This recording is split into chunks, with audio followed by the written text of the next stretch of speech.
So for today's video guys, pumunta kami dito sa Siargao. Nandito kami ngayon sa Katangran Bridge, which is the Afam Bridge guys. Grabe talaga, para kami nasa United States of Siargao.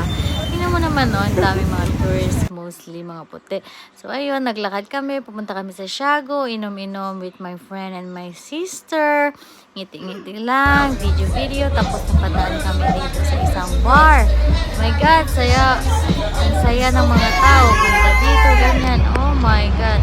Tapos the next day, nag-island hopping kami. Papunta sa Daco Island, which is 3 Island. So, after that, pumunta kami sa coffee shop ni Andy Argenman.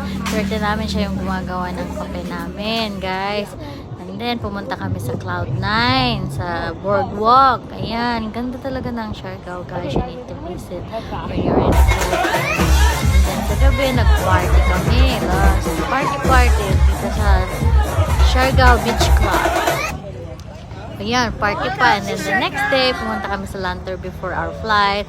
Ginawa namin itong human drone. O, tingnan mo naman, ang ganda. Tapos, pumunta kami dito sa may river.